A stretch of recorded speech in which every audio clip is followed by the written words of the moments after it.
we learned to read the period according to traditional Chinese medicine, because she worked closely with acupuncturists to kind of create the plans and working with women around PCOS, irregular cycles, infections, labor, prep. So really physical. And so it was really that in the beginning. And then I realized how important the ritual and talking to the womb is, and connecting with the womb in the healing of the physical. It's an ancient practice. It's really been found all over the world. If you look far back enough in your own culture, you're going to find it. As I was continuing speaking to this womb of mine, all of a sudden, when I was steaming one day, I heard her speak. And what she said was, I want out. And it was out of the marriage that I was in, the relationship that I had been in for 17 years. It was a clear message. And because I had been cultivating this relationship with her, and when she spoke, I wanted to honor her. And it made me really believe that this is what I need to be doing. And she was right. It was the best thing I ever did. But if you are, starting to tune into your body, really starting to embody yourself and really listen to your womb, listen to the feelings, your energy body, all of these things, for us women, we have to live a 28-day cycle, which means that we can't be doing the same thing in the same pattern every single day. Meanwhile, and that's actually how our hormonal cycles are, it literally is a 28-day cycle. But for men, it's a 24-hour cycle, which is why, all of the productivity, do this to optimize this and that is really centered around men and their cycle, which is, copy, paste, sleep and repeat. But that doesn't work for us. For us, it's really, we have to think about what stage of the month of our moon cycle we're on, of our, in our menstrual cycle, and work towards that. Yeah. That's the most important thing, is to really learn your body and really learn to listen to what your body needs.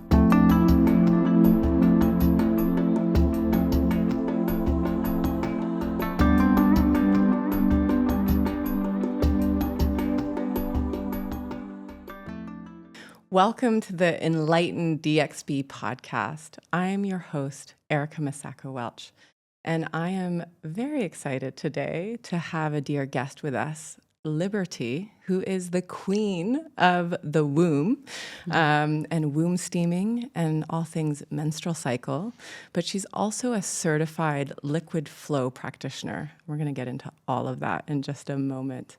Liberty, thank you so much for joining us. Thank you for having me. I'm super happy to be here. Yeah, we were just talking before we started this episode a little bit about your background. I know you can get away with, just your first name, Liberty, because literally I don't think you've met anyone in your life, and I certainly haven't, named Liberty. And we were speaking a little bit about your upbringing and your parents and sort of this alternative path that they were on. And I would love to start with that, just a little bit about, your childhood growing up in a conscious community. Yeah, so basically I grew up in a community in Montana that was, I suppose, like the most important thing is that it was all about connecting to your higher self, masters, and living within community. So I don't know what you want me to say about No, I just find it so interesting because I don't know many people that grew up in a conscious community from our generation. Of course, we hear, the worst stories or sensationalized stories, but I know certainly much older practitioners and facilitators that I look up to that, sat at the foot of Osho for 20 years, and I know you know someone who's done something quite similar. And I think now there's a bit of a renaissance around people really asking in this really high-paced life of, hey, do I really want to live alone or even in my nuclear family in, just kind of going to work and living this hustle life where people are feeling really disconnected. And so I know, at least in my circle of friends around the world, of course, not everyone, and maybe I do have a very alternative and diverse set of friends, but a lot of us are talking about what would it look like to live in community? How can we do that, whether it's full-time or part-time? And we don't have many real life examples where we can turn to unless, it's someone living in an ashram or something slightly more, let's say, Eastern, where we can say, hey, how was that? What was that experience like? So I'm curious, from that lens, from my lens, if you looked back to your childhood, what would you say about it? Yeah, I mean, personally, I don't feel that it really works. I love it. Okay, yeah, tell me. I don't, because it's all like beautiful ideas and it sounds idyllic, but in the end, there has to be someone in control. Right. And organizing, and things have to be done. And then there's these little cliques that form. And then there's these, it didn't feel nice. It didn't feel healthy. And healthy. No. Also, just as a caveat for the community you grew up in, it seemed like there were thousands of people. So it is a proper organization. Yeah, I think maybe in small groups, then it could work. But yeah. We like my friends send each other all the time, like, 8 friends save up and, buy multiple houses next to each other and retire together. And we're all like, better be saving up our pennies, Yeah. So there's a lot of different formats, I think. Yeah. But I agree. I'm a little bit wary of the large scale conscious community where people are like, okay, yeah, let's not work. But then they have to work to support the community. And whenever there's money and power and organization involved, I suppose there's always room for corruption and cultishness. Yes, exactly. It was definitely very cultish. It was. Okay. Yeah. Do you have any positive memories where you're like, this was probably some of the good things I got out of it? I don't know. Like, I don't know any other way. Like, that's how I grew up. Yeah, you don't So have I can't really compare it with anything. But I mean, it was nice. When I was inside that little bubble, it was normal. And I had my friends, I had my things. This is what life was. But I really felt a difference when I left. Because then I was the weird kid, who wore purple, and I still wear purple, apparently. Love purple. It's a royal color. That was one of the okay colors, right? Black and red? No.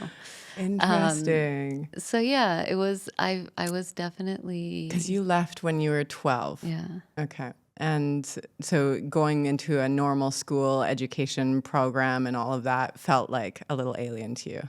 Yeah, we were cut kids. Like, we were definitely singled out to be the weird ones, not accepted into the cool kids, Yeah. And I do think a lot of parents who choose that alternative lifestyle, they do forget that. They forget that it's not that we're meant to all be sheep and molded and follow everybody else, but there is something so powerful in social belonging and feeling part of a wider community, no matter where you go. Yeah. Interesting. Okay. Well, that was a super cool tidbit that I found out about you today. I'm going to look into that. Yeah. Let's switch into what we really came here to talk about. Okay, thanks.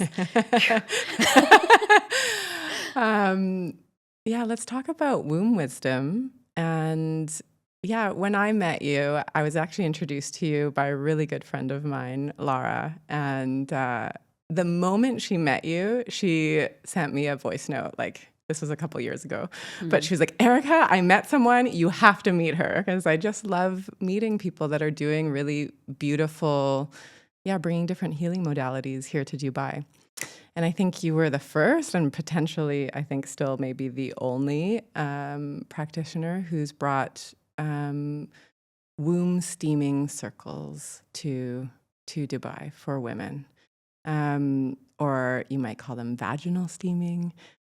Or if we wanted to use the Sanskrit word for the vulva and vagina, it would be yoni steaming. I know that's something that comes up a lot in rituals and in healing spaces and festivals around the world now.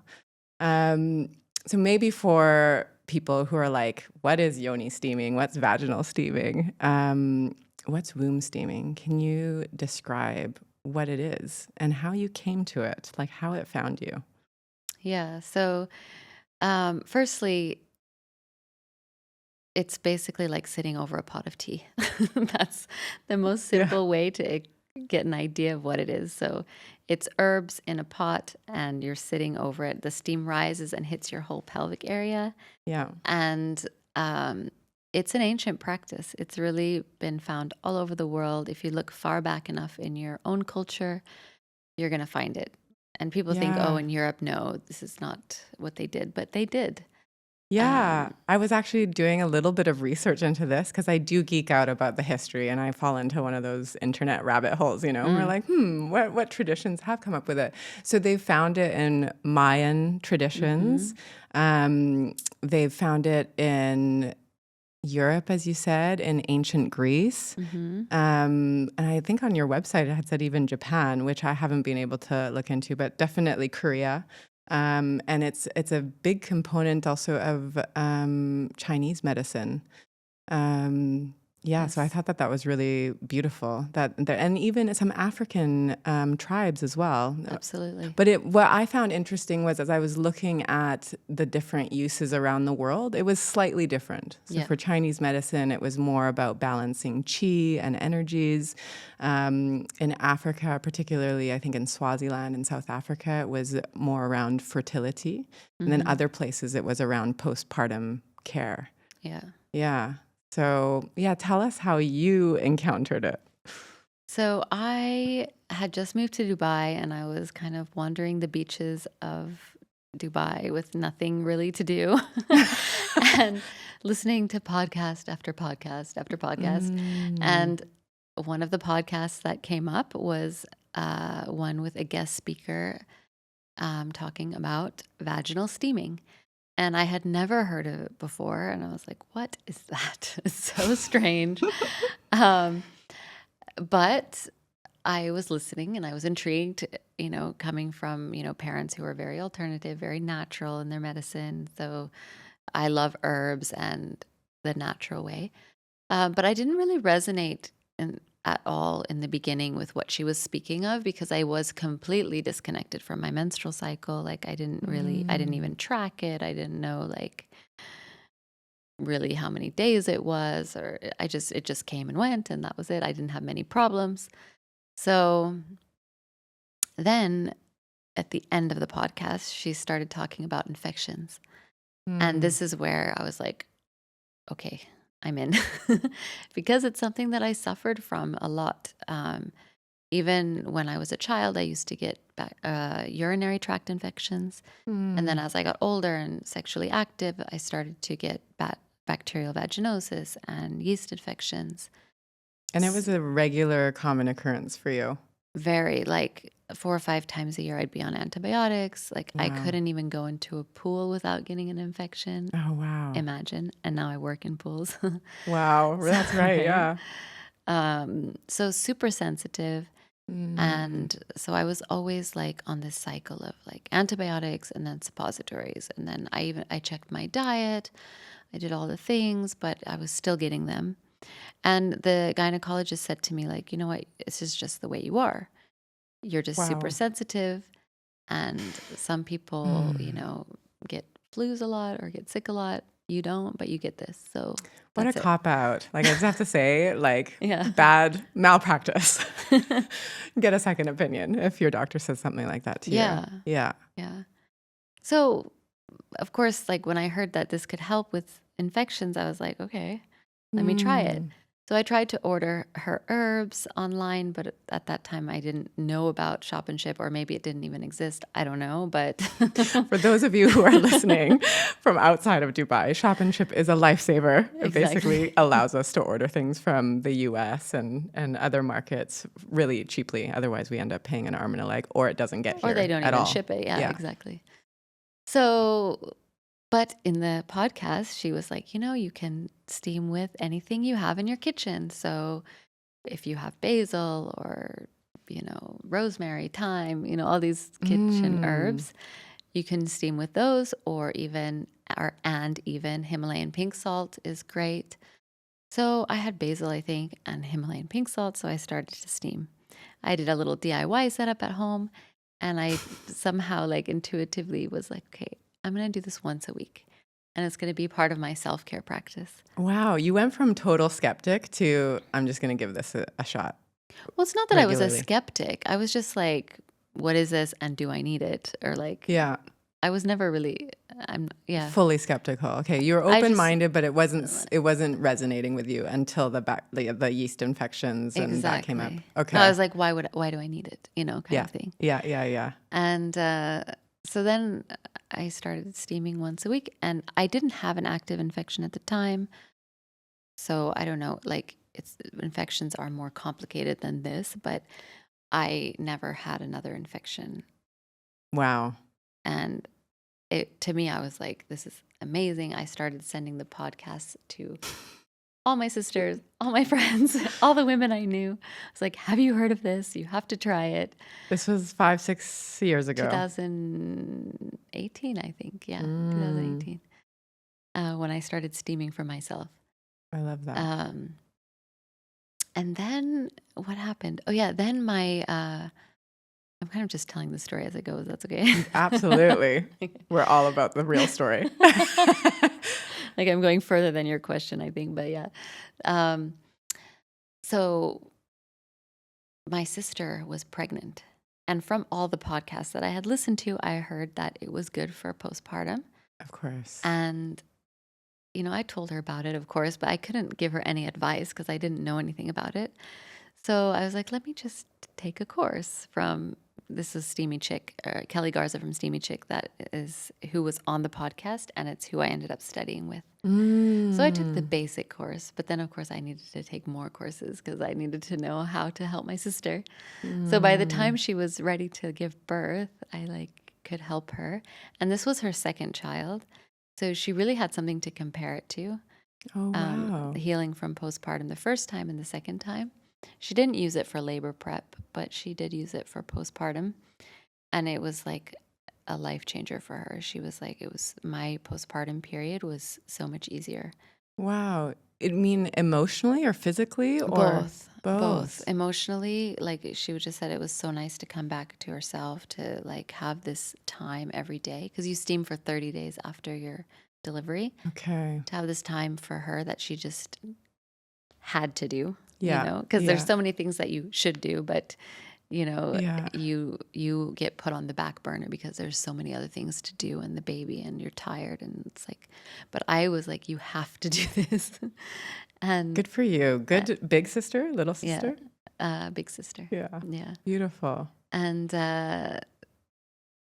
but the biggest thing, besides the emotional, because that is the biggest thing, but physically was that she stopped bleeding much sooner. Oh, wow. And so basically what it does is it increases the circulation, and it helps your body kind of get rid of the afterbirth sooner.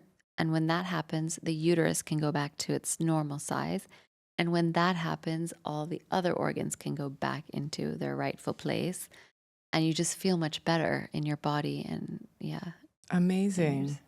Wow. So then you were sold, and you had a sister who is cheerleading you on. Yeah. And then, of course, I was like, that's all I talked about anymore. My ex-husband was so annoyed. He'd be like, can you talk about anything else? And so every woman I saw, I would tell them about this. And then people, of course, wanted to try it. And I had to offer something for them to try it. It's amazing how the universe works out, right? Yeah. And so then I didn't realize until just this week, but the chairs that you offer, you actually designed that yourself. Yeah, I designed that. And there were many additions to this chair. But yeah, what I have now.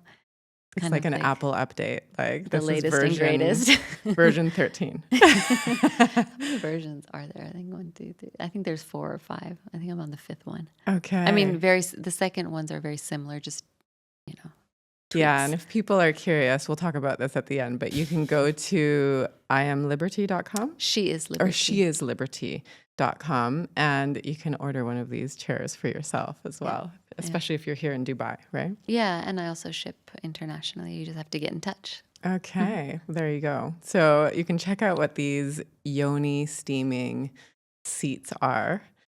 What was the reaction back then? Because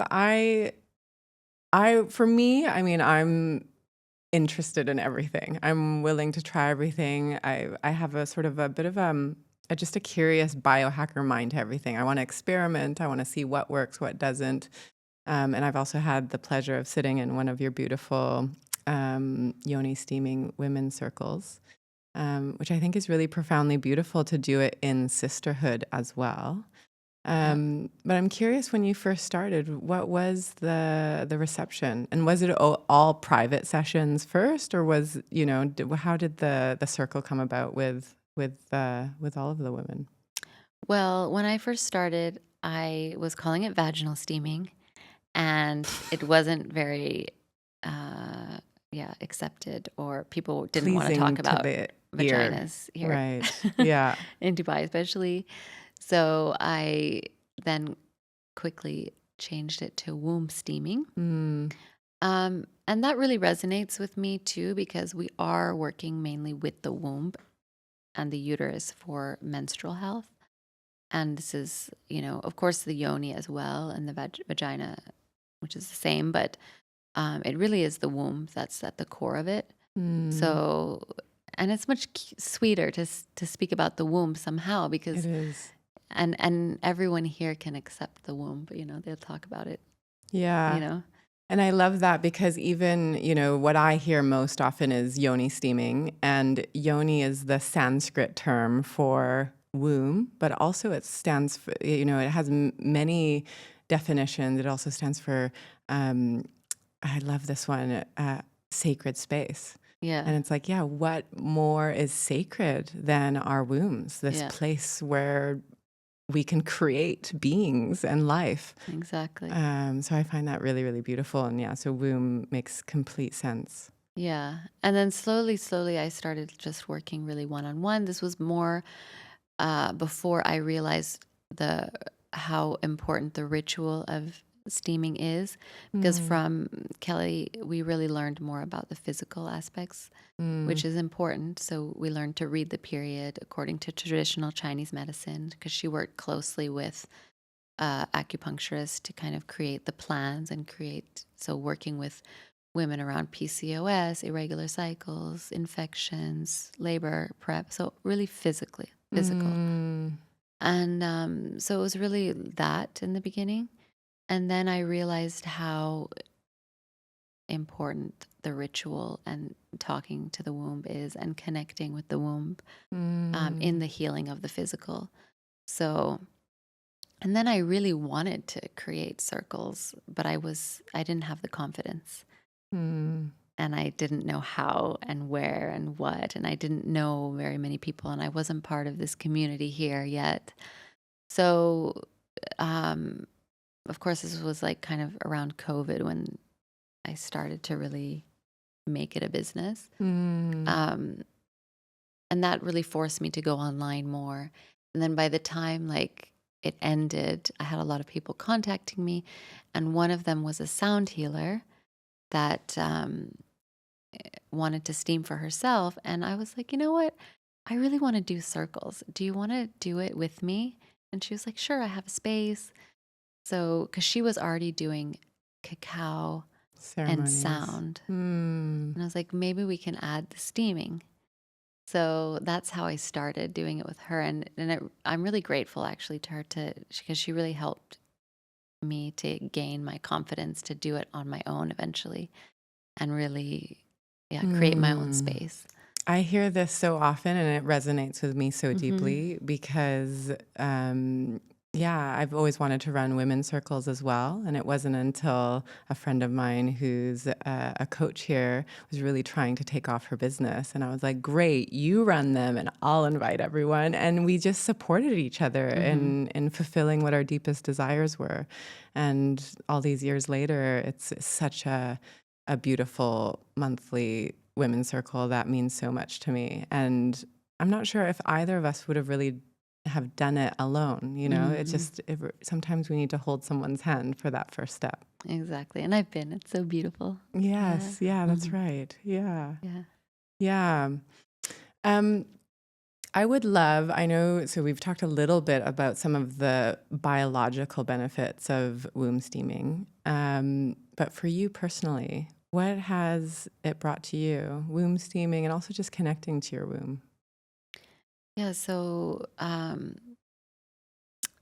basically, I started to speak to my womb, to connect to my womb while I was steaming. And I don't know, like in the beginning, I didn't really know even how to connect to my womb. I was like, where is my womb?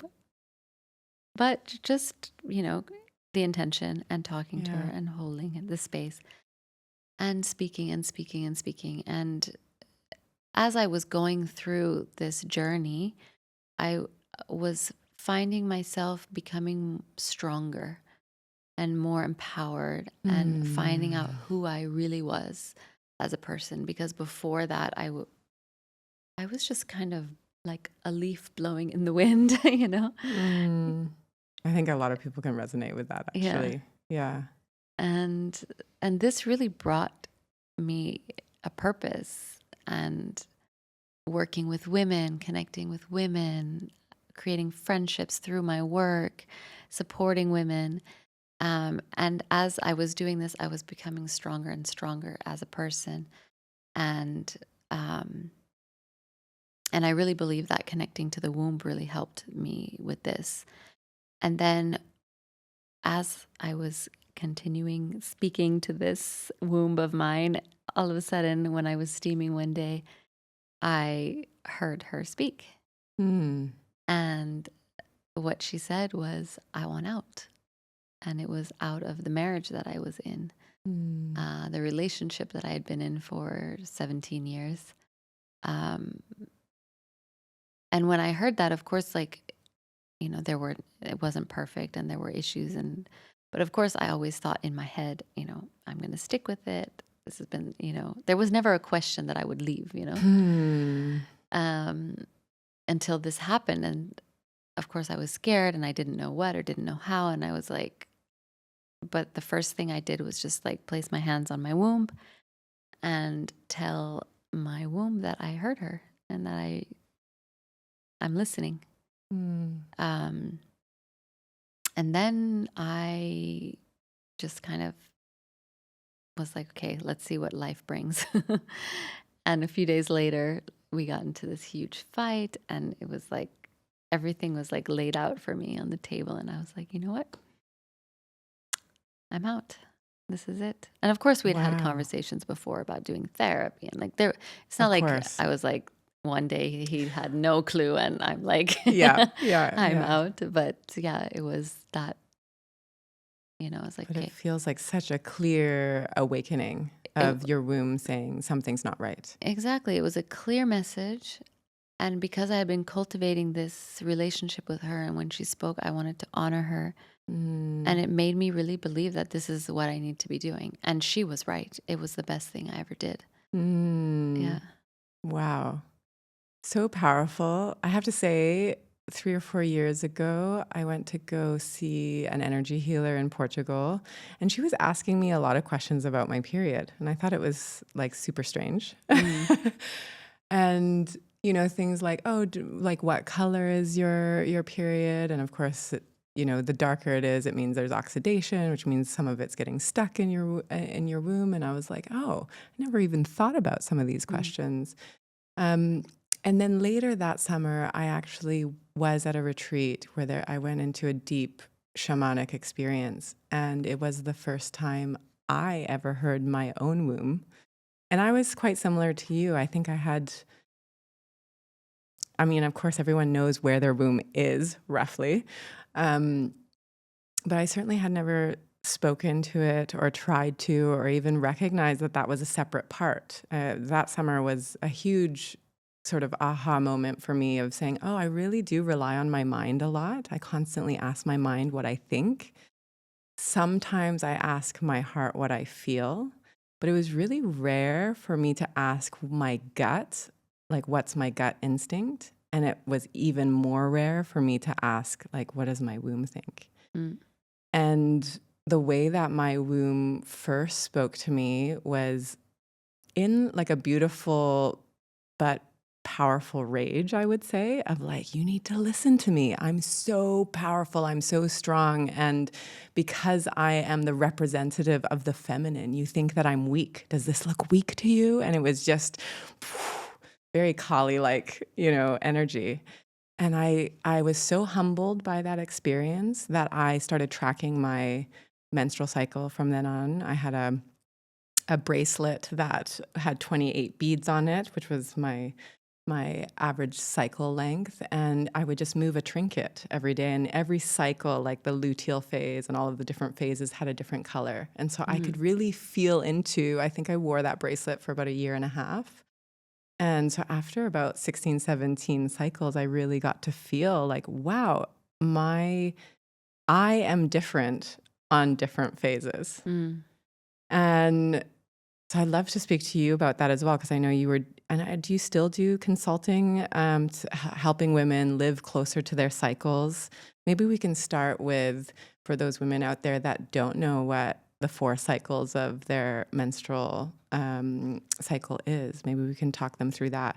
And I want to say this is also for men, because very important. Yes, they have to know. my ex-partner got really good at knowing what stage of the cycle I was at, and particularly the luteal phase. And that's a phase where I know people like to joke about PMS and things, and that's probably you being, us women being not hormonally aligned. But it does have this energy of like, let's get shit done. And so he was like, yeah, you're a little bit more irritable, like slightly more irritable, but it's less irritable and it's more impatient.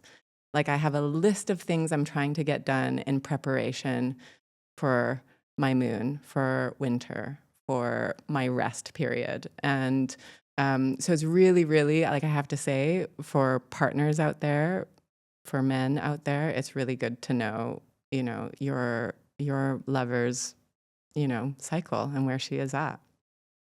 So true. Yeah. It can be very helpful for the men Yeah. and for the women. And for the women. Yeah. Yeah. So we have 4 seasons, just like the earth. And these are represented through our cycle. So when we are bleeding, this is winter time. Mm-hmm. And if you think about winter time in a 4-season country, not here in Dubai. We have a winter. It's just very subtle. Very subtle winter, Yeah. yes. So yeah, like if you think of winter time, like what do? You hibernate. You hibernate, yeah. Rest, recuperate. Exactly. Yeah, I just picture like under the duvet covers and, a hot cup of cocoa or tea. Yeah. Cozy by the fire. Yeah. Yeah. We definitely don't do that here. No. But Although definitely, although we do have one right here. But I do. Do you notice? Like, do you go into? I actually like. I have these Norwegian like boot, like soft booty things that look like you should only be wearing them in a house that has snow outside. But I have those here, and I am, always wearing them when I'm on my period, when I'm on my moon, and I generally find that I'm constantly wanting to, wear these big shawls and, just anything that feels comforting and warm and in sweatpants. Yeah. What are you like on your moon? Yeah, I mean, in general, it's good to keep warm, especially the feet and the womb. I went to this retreat in Colombia, this womb healing retreat, and they gave us these tombiach, which is like this woven belt, and it's like a womb belt that you can wrap. It's made from wool. You can wrap around your womb. So sometimes I wear that if I'm feeling cold. Oh, wow. A little sweater for your womb. Yeah, I love it's so that. cute. Um, but yeah, it's all about staying warm, going inward, going into your cocoon. It's also when we're our most intuitive. So it's really good to journal, to check in with yourself and get messages, plan your new cycle, like what you want to achieve, where you want to go, what you want to feel. Yeah. And yeah, just be like winter, less social. We like in Yeah. wintertime, Yeah. you're not going out till late at night on the streets and terraces, like Yeah. you're Yeah. more, it's dark, it's cold, so you just want to stay in. Yeah. It's interesting because I'm also like really into like I'm just super curious about biohacking, intermittent fasting, anything women's health wise. And interestingly, hormonally, this is also a time of deep depletion. And where it is winter, like you picture the trees of winter just shedding all of its leaves, and it's a bit of a lifeless time. But they do also say, maybe not to stress out your system, but you can also go on prolonged fasts during your menstruation if you want to. Like you can have warm teas and even soups if you want to, but you can actually have like a full depletion and, do prolonged 24-hour fasts or 72-hour fasts while you're on your period. I've never done that, so I should try it. But But yeah, my teacher used to say, like, if you think of yourself as a battery, when you're on your period, you're on empty. Zero. And so, like, if you plug your phone in, if your battery is dead, and as soon as it turns on, you start using it, it's not going to charge, right? So we're like that on the period. Like, we really need to rest and recharge instead of pushing ourselves to the limit. That's why we say, okay, let's rest. Yeah. It's a time for rest. Even working out is not advised. No. However, I always say, like, check in with your own body because we're not robots and your body might be different. As long as it's not a conditioning, like I should be working out every day, so I'm going to do it. Otherwise, I'm feeling guilty and my body's whatever. No. But if you're checking in and you're like, okay, actually, I really do feel to move my body, go for it. I think that's the most important thing, is to really learn your body and really learn to listen to what your body needs. Yeah. And I think that's why those of us in female bodies are so much more intuitive than, I'll say this as a blanket statement. I know some of the men will be like, oh, but than those in male bodies, because for us, we have this 28-day cycle where we actually, 28 to 30 day, depending. And I was going to speak to you about this as well, but my cycle is getting shorter and shorter these days. So that's something that I've been really aware of. But if you are, starting to tune into your body, really starting to embody yourself and really listen to your womb, listen to the feelings, your energy body, all of these things, for us women, we have to live a 28-day cycle, which means that we can't be doing the same thing in the same pattern every single day. Meanwhile, and that's actually how our hormonal cycles are, it literally is a 28-day cycle. But for men, it's a 24-hour cycle, which is why, all of the productivity, do this to optimize this and that is really centered around men and their cycle, which is, okay, yeah, copy, paste, sleep and repeat. But that doesn't work for us. For us, it's really, we have to think about what stage of the month of our moon cycle we're on, of our, in our menstrual cycle, and work towards that. And so with that in mind, as we go from winter into the follicular phase, which is springtime, what does that represent? So again, always look to nature. Like, what is springtime like?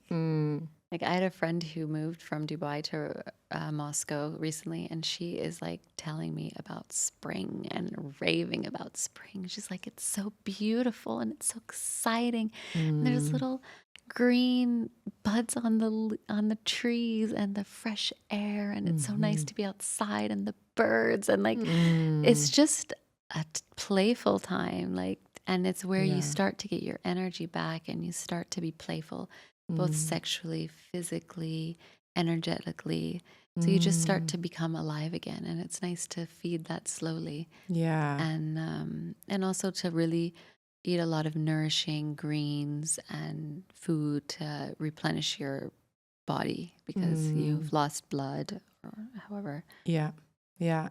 And I think biologically, this is the time where, well, we call it the follicular phase. So there's follicular, what is that? The FSH hormone, which actually stimulates the follicles to actually, one of them, to turn into an egg that will eventually, be popped into one of our fallopian tubes and maybe become life, right? So there's estrogen rising in our system day by day, and estrogen is like a super feel-good hormone for us. So I think that's really, beautiful to keep in mind. And it's exactly that, like as you said, walking through spring and just noticing that all the flowers are starting to come out and the leaves are starting to come out, and there's tiny little tiny buds coming out to play.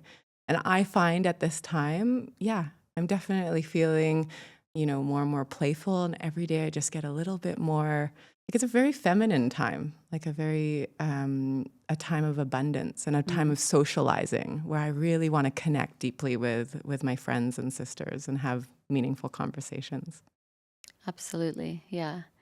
And it's really a time to start like working on what you've planned, implementing your plans that you planned during your bleed, to start taking steps towards that.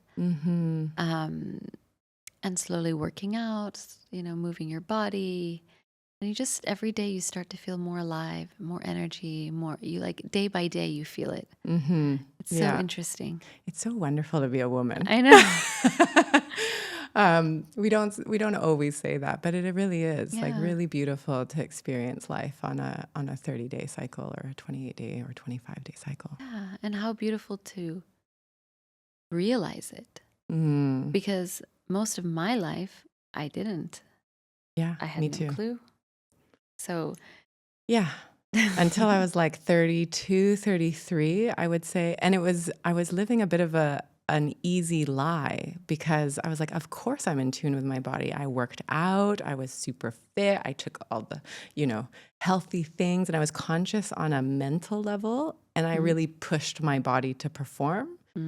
But as I look back now, I go, wow, I was quite abusive, actually. I really was trying to operate on the patriarchal 24-hour clock where I was clocking in, working a super high demand, high energy corporate job.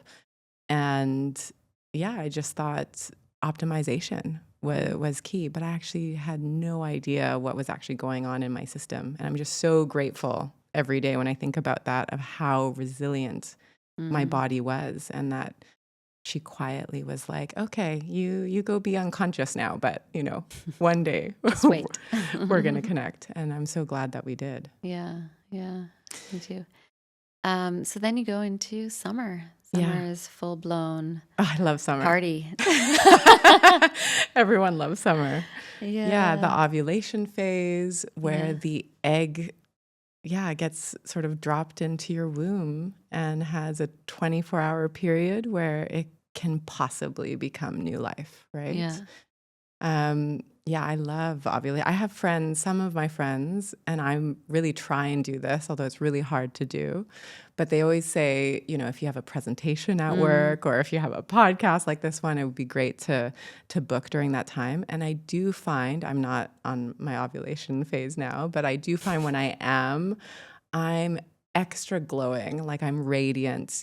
People compliment me. People come up to me and just say, oh, you're glowing, and I'm like, oh yeah, that's my... I'm ovulating. Wouldn't it be funny if you could say, thanks, I'm ovulating? Wouldn't that be a great world? That would be so funny. But actually they have like scientific evidence that, your face actually changes and your voice changes during ovulation because we want to become more attractive. Yeah, Or we're not, we don't want to, attracting but a like, mate, you know. right? Of that, with it's such a Exactly. small window that we can get pregnant. We're like, come on. And so all of the systems are collaborating together to make us look and feel the sexiest possible to attract a mate. Exactly. Yeah, amazing. It's amazing, yeah.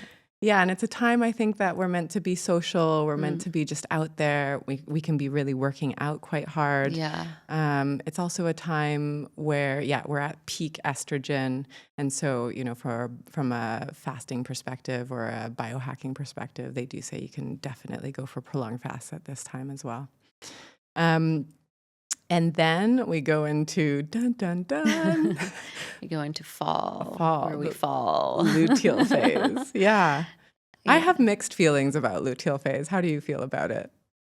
I think it's actually a beautiful time Mm, if we are conscious of what's going on, yeah. because as in like our monthly cycle, which is the micro, it's a time for course correction.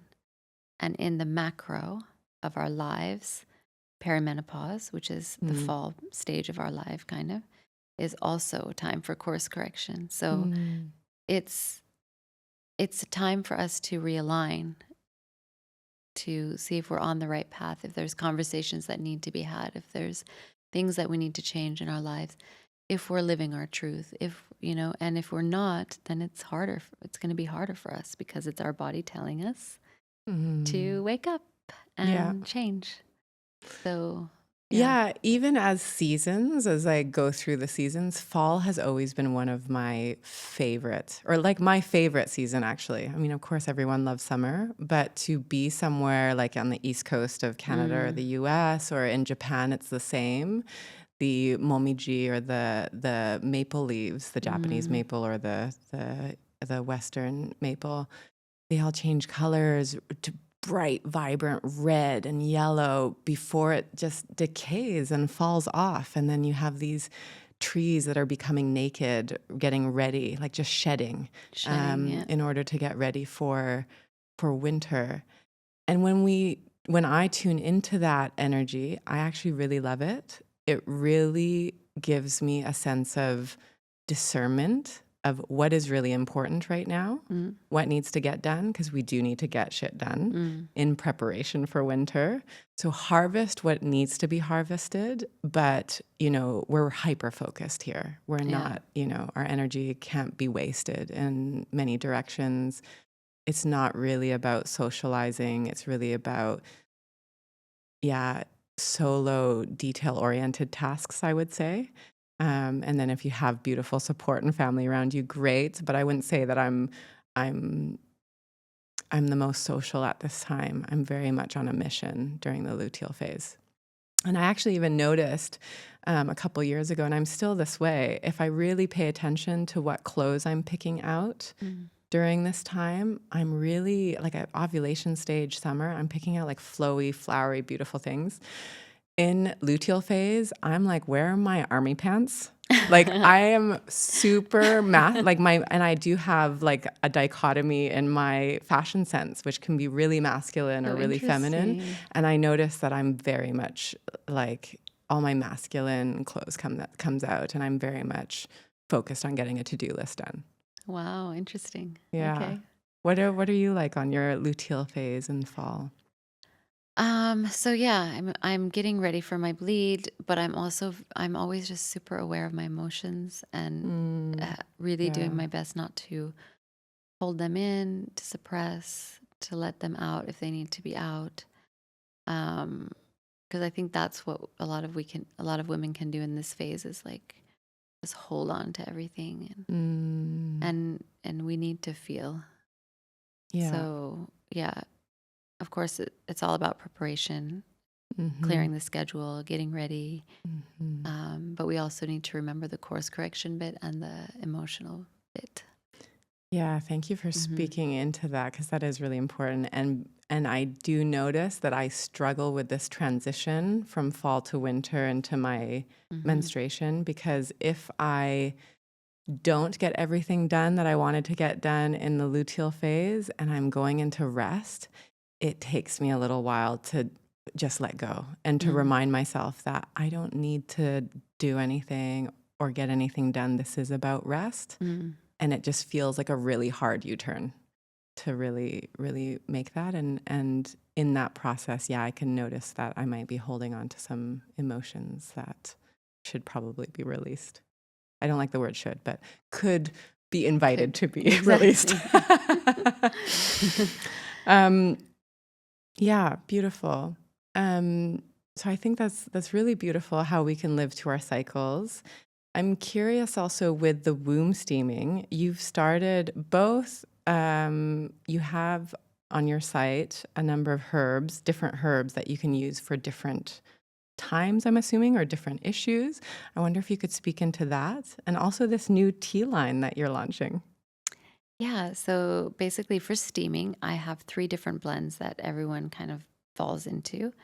The first one is called Urum Renew, which is for 27 days or more or longer cycles, basically, because, it's 28 to 30 day cycle that we want. So if you have a 28-day cycle or more, you pick that one. It's always the first indicator of which herbs you need is the length of the cycle, because the herbs can either push it one way or the other way. And let me interject here for a second. So I've always had a 28-day cycle my entire life. And in the last year and a half, maybe a year and a half ago, my cycle has abruptly become 25 days. Did you have any idea what that's indicative of? Well, we consider like short cycle a sign of uterine fatigue, which is your body, it's fatigue basically. So it could also be connected to your adrenals. I don't know if that resonates at all. It could, yeah. Something that really helped me, because I also tend to have a short cycle. It also has to do with age. Like from a certain age, it starts to get shorter. But ashwagandha, drinking ashwagandha tea in the morning, every morning and evening. So and it helps to elongate your period? So it helps. It's a adaptogen.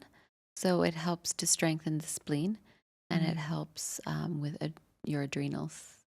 Okay. So okay. It's amazing. Beautiful. So just get the powder and then a teaspoon in the morning in your hot water. You can add anything to sweeten it because it's bitter. Or if you don't mind it, drink it like that. And then in the evening before bed.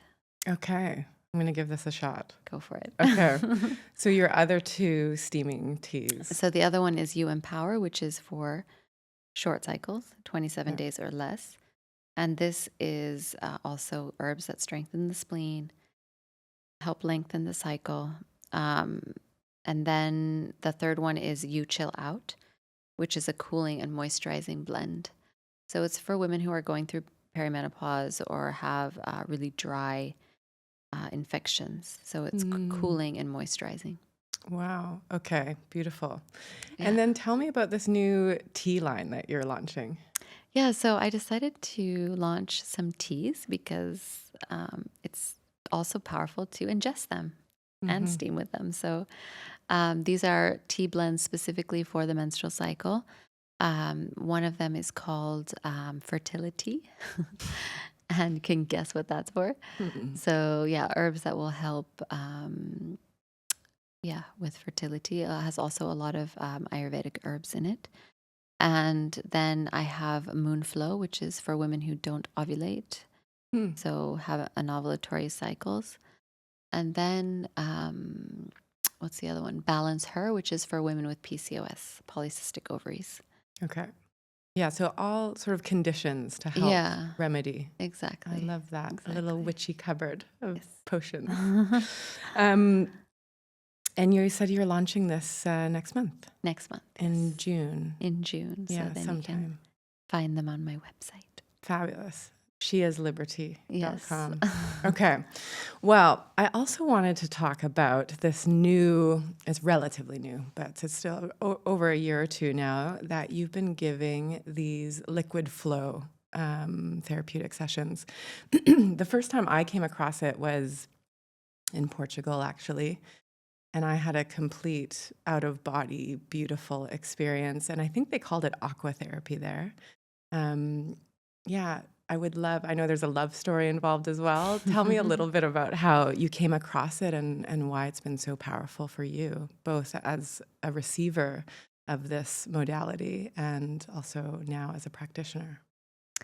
So I found out about this water therapy in Goa in 2022. I went there to visit a friend, and she booked a bunch of sessions for me, and I had a water session with this man named Pranchu, and he gave me my first session. It was incredible. Like, I was like, what is this? It was the first time I could really truly say I was in meditation because my mind shut off, and I was able to completely let go and surrender. And um, so, yeah, then the love story part is that I ended up falling in love with this man, and he not That's right there and then. that's not always on offer when these sessions happen, but it's a real bonus when it does. Yeah. Exactly.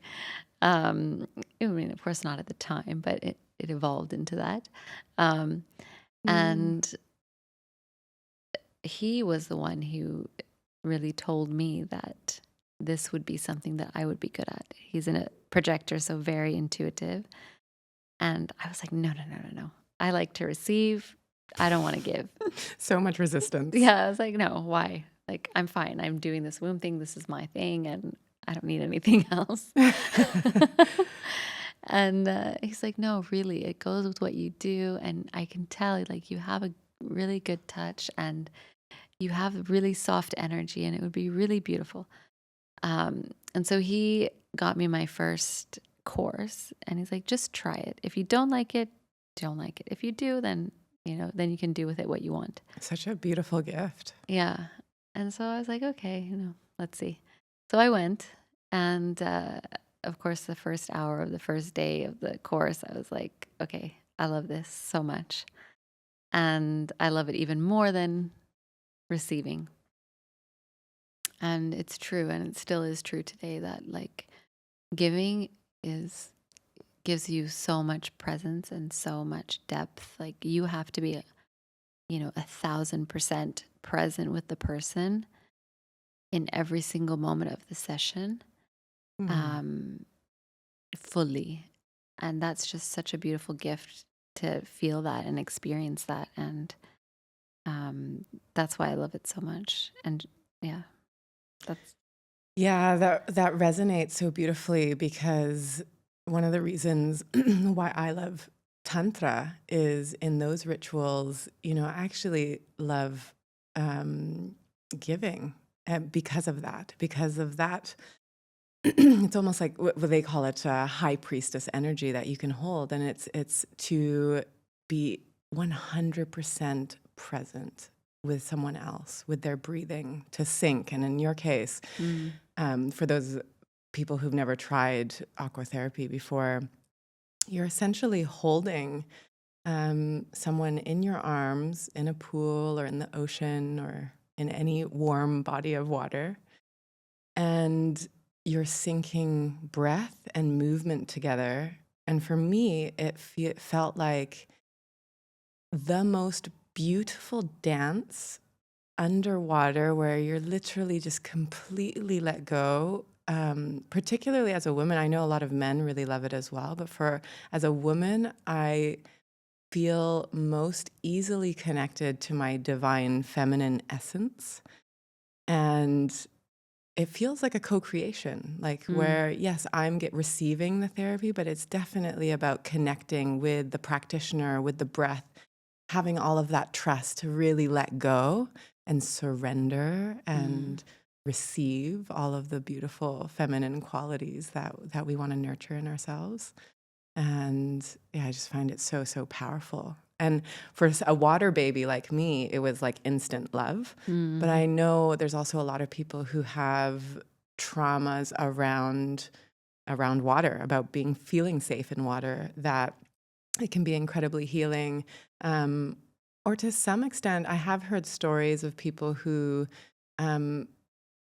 feel like they have some traumas left over from their time in their mother's womb, and that this can be quite a transformational experience for them. What have you found, and what kind of people are coming to you? Yeah, different people, because there's so many benefits from this therapy. But specifically to what you're saying, there are a lot of people with trauma from, drowning early and almost drowning, or being thrown into a pool, or whatever it is. They just have a fear of water. So we can work together in that to slowly overcome that fear, if that's the intention, if that's what they want.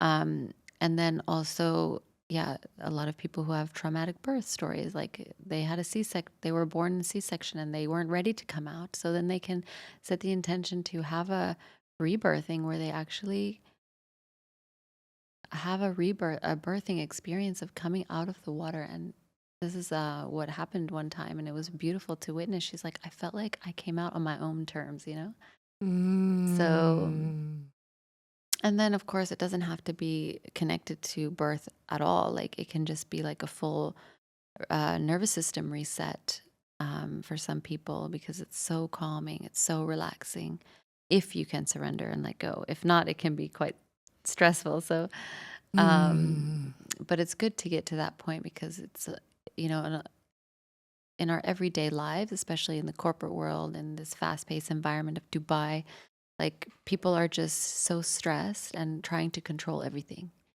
And so here we're in a situation where you have to let go and trust and be in the arms of someone else. And it really, I see it reflected in my clients' lives. Like once they can surrender and let go of control in the water, they can do it in life as well. And then things just flow with ease, as we know, once we... Yeah, absolutely. Yeah. Oh, So it's beautiful to see. makes me want to book a session. Come. Especially now in the ocean. It's so yummy.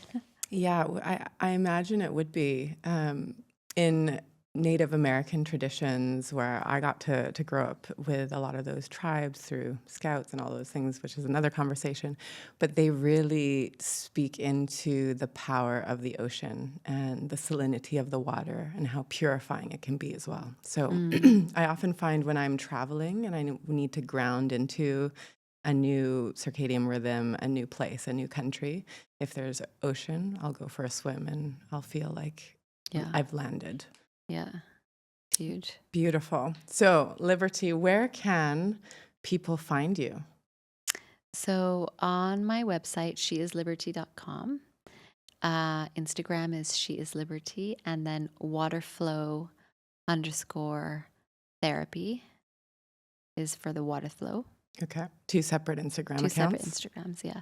SheisLiberty is for the steaming and everything, and then the water flow is for the water work. Yeah, beautiful. Beautiful. Well, I can't wait to get into the water again with you at some point. Come. Yeah, and I thank you so much for sharing your story and your gifts and your offerings here in Dubai. I know so many women that have benefited from working with you. And I just want to thank you for that and for coming on the show and speaking about this offering that you bring to the world. Thank you so much for having me and helping me to spread this love. Yeah, absolutely.